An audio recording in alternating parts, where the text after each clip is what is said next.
brand new Swift. Without question, Maruti's single most important car. And to understand the hype around this, let me take you back 19 years.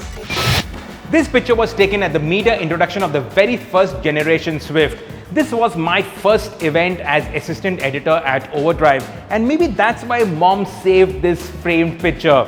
This guy, he's Mochizuki-san, chief engineer of that generation Swift, and he is important because the Swift was not only a radical departure for the Indian car market, but for Suzuki themselves.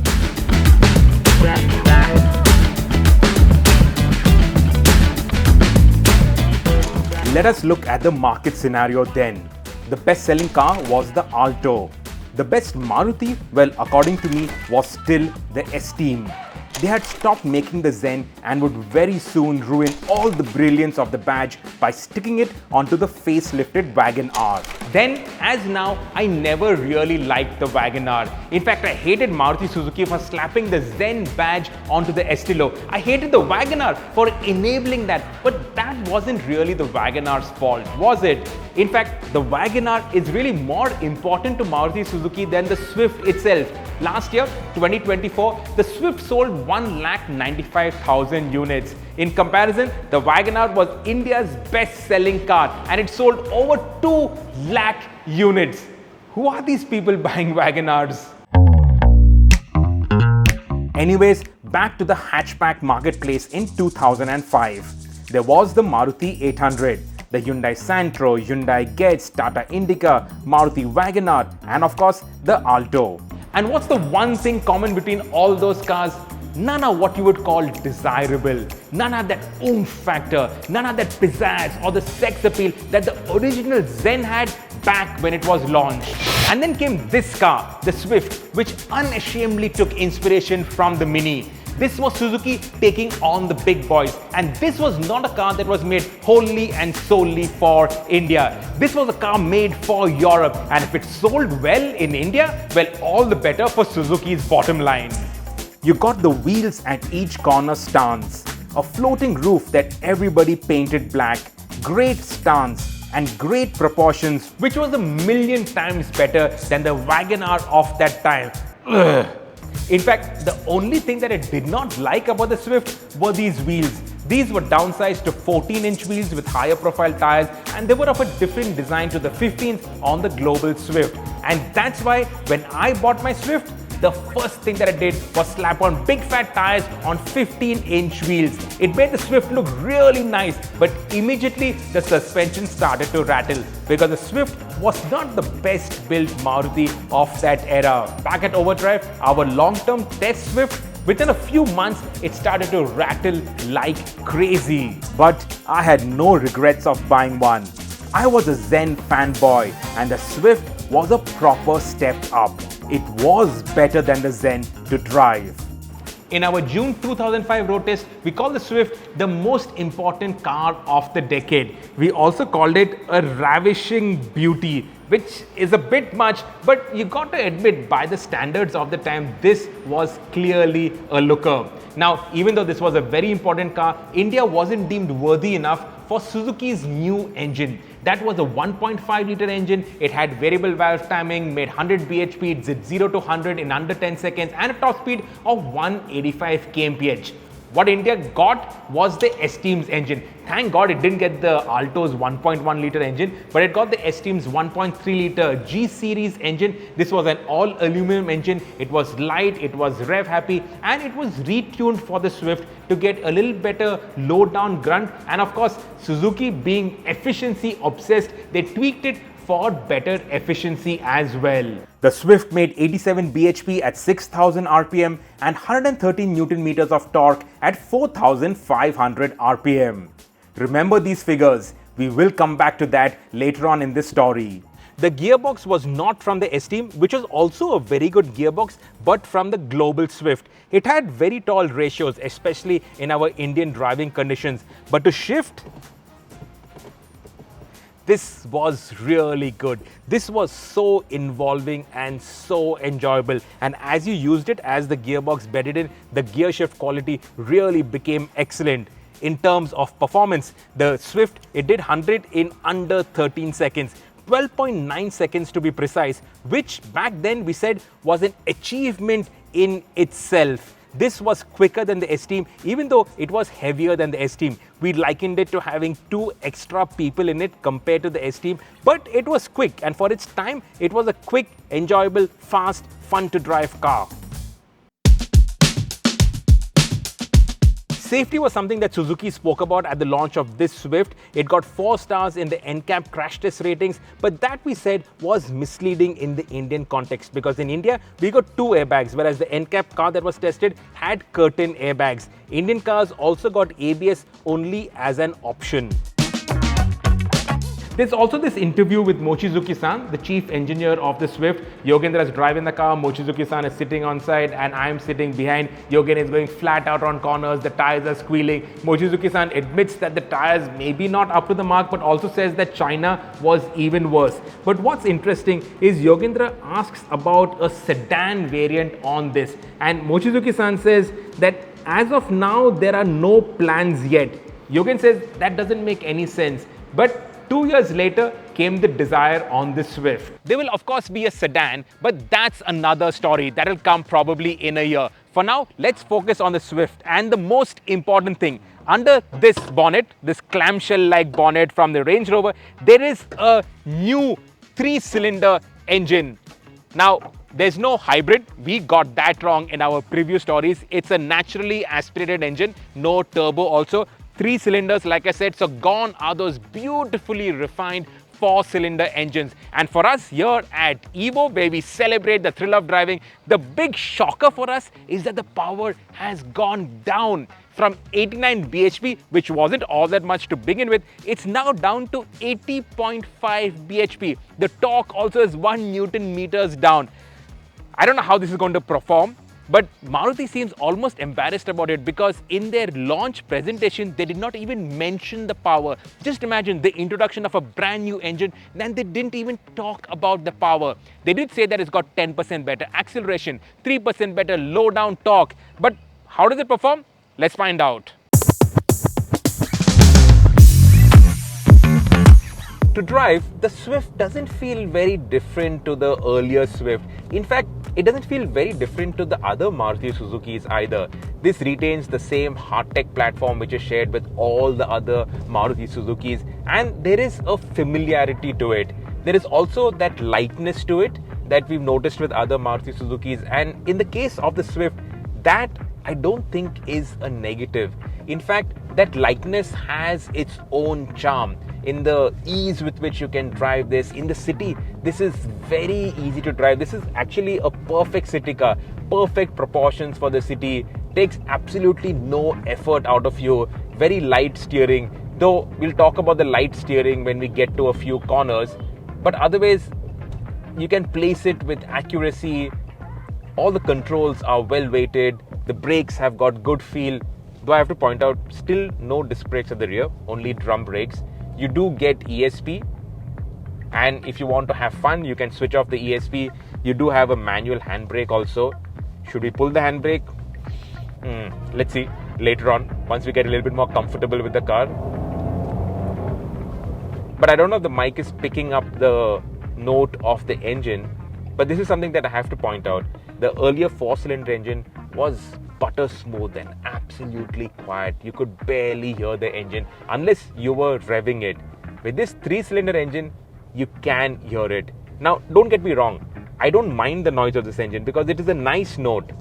It actually has a bit of sportiness to that engine note, but you can hear the engine. It's never completely in the background, and that's the big difference in switching from the 4-cylinder to this 3-cylinder engine.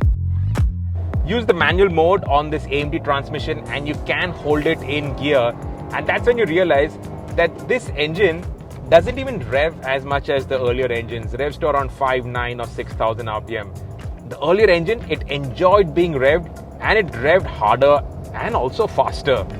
But I have to point out that Maruti Suzuki have managed to iron out all those irregular idle vibes. This is a very smooth engine. And now on this broken patch, that's another important thing that I should point out, and that's the grown-up ride quality. This rides much better, It has a sophistication to its ride. You go fast into potholes or bumps and the suspension doesn't bottom out, doesn't sound like something's going to explode underneath the Swift. This rides really well. It has grown up. It is now a 20-year-old car and it feels like a more mature car, a more sophisticated car, a car that has learned good manners.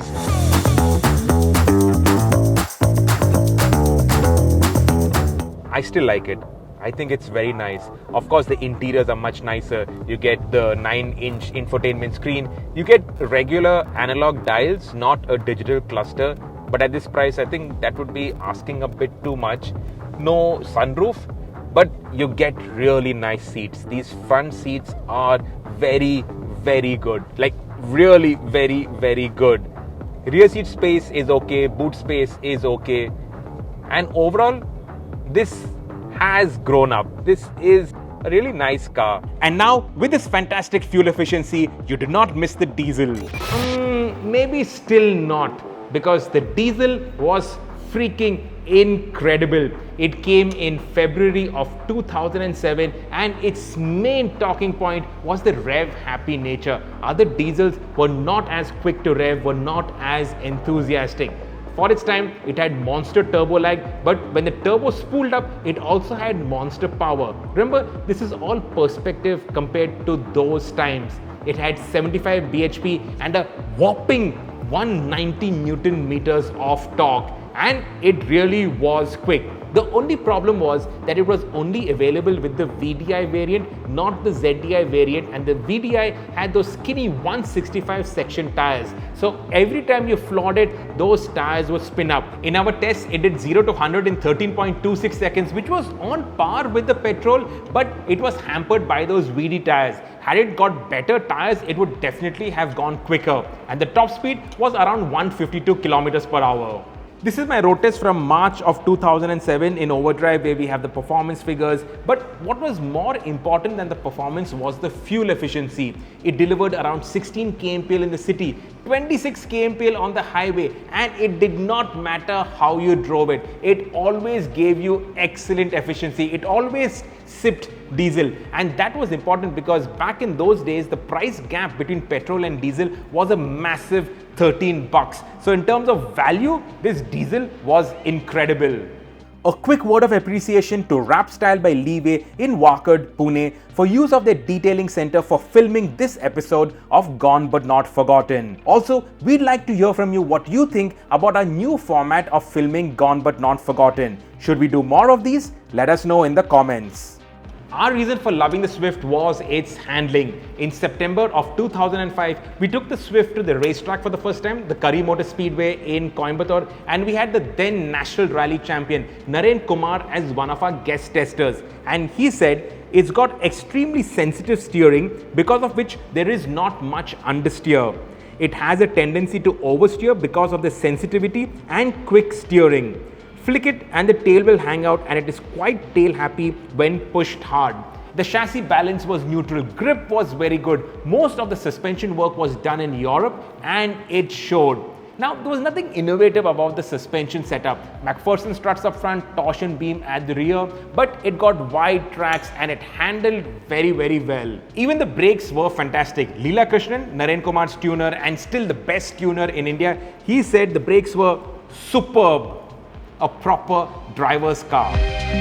And it went on to win comparison test after comparison test. It was that good. Back at Overdrive, the first comparo of the Swift was with the Hyundai Getz, and the Swift won that round. 2 years later, we did a rematch with the Swift, also got the Chevy Yuva, and the Swift won that round too. In March of 2008, we compared the diesel Swift to the new Skoda Fabia. And there too, the Swift won. Hey! Where the hell do you think you're going with my car? That was cringe. So let me divert your attention and talk about how Maruti got hold of the Fiat diesel engine. So this goes back to the era when General Motors was the world's biggest automotive company and they were gobbling up car companies all over the world. General Motors, they had a 20% stake in Fiat. They bought that in 2000 for some $2.4 billion. And then in 5 years, by 2005, Fiat had accumulated losses of $14 billion. General Motors, they did not want to buy any more stake in Fiat, but there was a put option. And if General Motors had to get out of that, they had to pay Fiat another $2 billion to get out of that. So Fiat used that $2 billion to actually develop the 500, which saved the company. And more to the point of our story, Maruti, they got hands on the engine because General Motors back then, they had a 20% stake in Suzuki, and they facilitated the powertrain partnership between Suzuki and Fiat, and thus the Maruti 1.3 DDiS engine. The roaring success of the Swift diesel did not go unnoticed by Fiat. By then, Tata and Fiat had a partnership in India. In fact, Tata's was selling the Fiat cars through their showrooms, and the plant in Ranjangaon, that was a joint venture between Tata Motors and Fiat. That plant started making the Fiat 1.3 Multijet engine that went into the Indica, it went into the Palio, but ironically, Fiat couldn't tune the engine as well as Maruti Suzuki tuned it for the Swift. When October of 2008, when the Tata Vista, it got the Quadrajet engine, that's what Tata Motors called the Fiat Multijet engine, we did a comparison test with the Swift, and obviously the Swift won it. By 2010, I was firmly in the editor's seat at Overdrive, and the Swift was continuing strong. The esteemed G series engine was replaced by the K series engine, which wasn't as powerful, but it still loved to rev, and I called it a work of art. There was another quotable quote talking about the ride and handling. I said, if driving is your religion, then Swift is God. But by then, the other aspects of the Swift were not cutting edge, and in this comparison test, it was beat to the #1 spot by the Chevrolet Beat of all cars. A month later came the Volkswagen Polo, and at the start of that comparison test itself, I declared the Polo as the winner. It was a no-brainer. By now, the Swift was too familiar. It was in fact old to look at. The ride wasn't great, features weren't great, yada yada yada. But the Swift had the better engine, the better gearbox, and was the most chuckable, if not the most fun to fling around corners. A new Swift was needed, and it came in 2010. We've come 10 minutes into this video and I still haven't pulled the handbrake on the new Swift. You see, the Swift, it looks so sporty that it encouraged a bit of hooligan driving. Though that said, 19 years ago, I did not even know how to drive sideways. At that first drive of the Gen 1 Swift, I pulled the handbrake and I spun twice, and after that I said, no more, let's not damage the car. Today, we are in Bangalore, we are on unfamiliar roads, so today also we'll refrain from pulling the handbrake. But to drive, does the Swift still have that Swift DNA?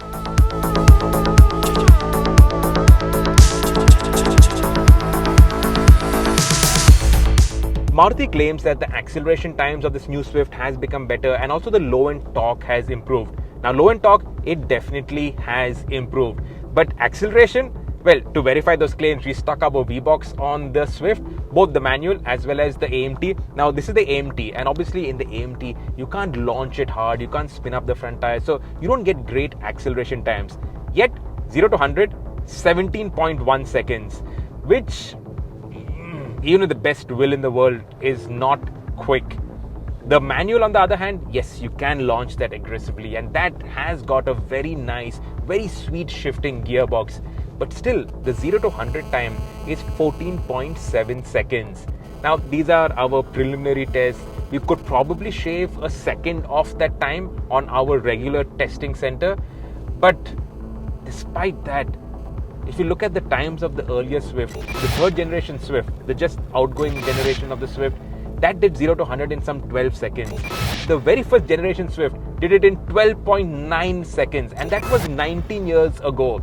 Now, 19 years later, the Swift is actually slower than the very first Swift that came to India. What's going on?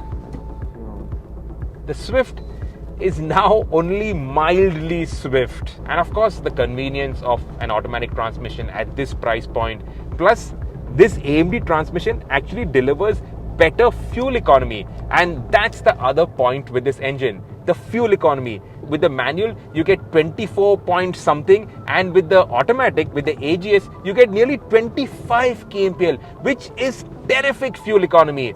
We've been caning it all morning and it's still showing 15 kmpl. So this is a very efficient engine.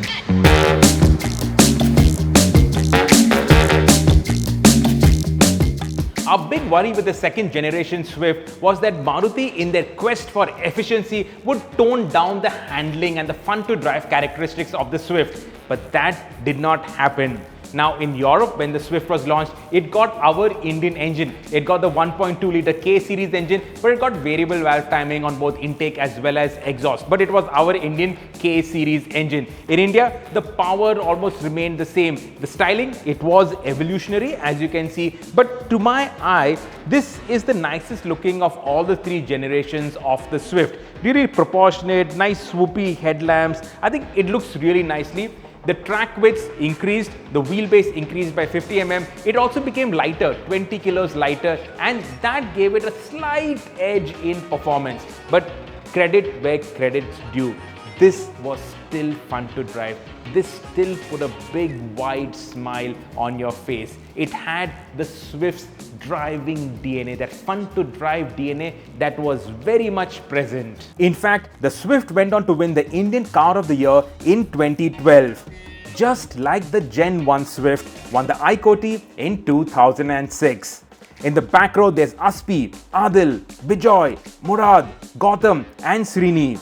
And the front row, Yogendra, Bob, Shapur, me there crouching, and Hormuz in front. All are 19 years younger, their hairs are blacker, their waistlines are slimmer, and the unanimous ICOTY winner, the Suzuki Swift. And the third generation Swift won the ICOTY in 2018. We are now in the Evo India era. The Swift has sold 1.7 million units in India, 5.8 million units globally, and with this generation it gets the hard-tech platform. This platform debuted with the Baleno, and the key takeaway from that platform was lightness. The third generation Swift, it shaved 80 to 100 kilos over the second generation Swift. It retained the same K series engine, the 1.2 litre engine made 82 bhp, but because it had less weight to pull, it felt sprightlier and more energetic. The diesel engine also continued, and that was a big seller in this range. The hard-tech platform, it also gave the Swift wider tracks, more wheelbase, and that delivered more space on the inside. Styling, it was evolutionary, and back then we said it looked really nice, but now come to think of it, or maybe it's because we see so many Dzire sporting the same front end, I personally prefer the second generation Swift. I think that looked really nice. This, not so much. What's your favorite Swift? Let us know in the comments.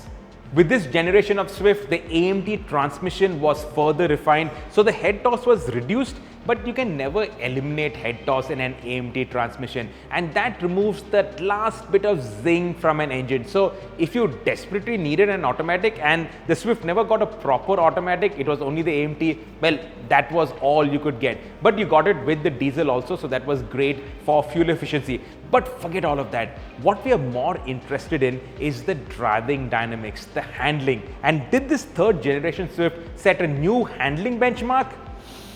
It did not, because then we had the Ford Figo S, and Ford fanboys can rejoice and make a lot of noise in the comments, but the Swift was close, but it was not better than the Figo S. The Figo S was the dynamic benchmark. This Swift was close. You could still have a lot of fun with it. The steering was lacking in feel, but it was very precise. The chassis was playful. You could yank the handbrake and play around with it. This was still a lot of fun to drive. At Evo India, we were driving cars harder and faster, and the Swift, it even lifted its inside rear wheel on hard cornering. Its inherent fun element, it was all still there. Show the Swift a set of corners and it shows you its DNA. This remains fun to drive. When you put your foot down, even with the automated manual transmission, you put your foot down and the Swift is fun to drive. It does put a smile on your face. And that's always been the essence of the Swift. At sensible speeds, you can have plenty of fun. You don't have to be going at 1,000,000 miles an hour. Find a set of corners, chuck it in. The tires squeal a fair bit. These are ICOTY tires, which are obviously eco-focused, fuel efficiency focused. So it's not very grippy. But by that yardstick, you can also slide it around a bit, play around with it. The chassis is nimble and agile. You turn and you feel like it is turning from the center. So that agility is really nice, really enthusiastic. Deals with bumps also much better. There is a fair bit of body roll. If you look at the car visually also, there's a fair bit of gap in the wheel arches, and that shows that it has been raised for our Indian road conditions so that it doesn't touch over anything.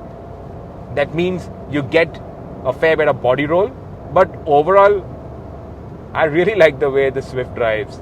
All the generations of the Swift, no matter what anybody has done to it, it was always nice to drive, nice to throw around. Over that bump, didn't crash, suspension did not make any noise. I got thrown out of the seat, but the car took it very well. And it didn't jump into the other lane either. So things have improved a lot. New Swift has Swift DNA. And that's a big relief. Big relief. Needs a bit more juice. But the package is all there.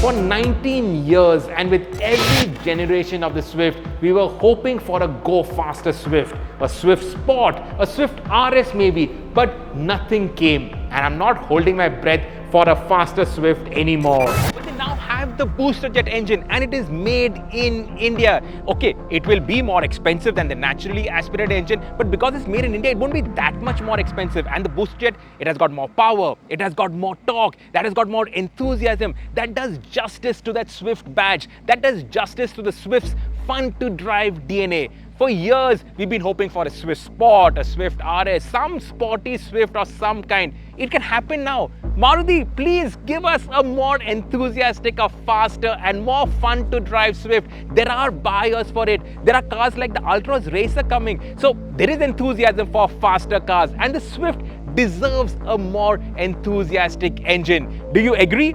Let us know in the comments, and let us know if you like this episode of Gone But Not Forgotten. Thank you guys for watching.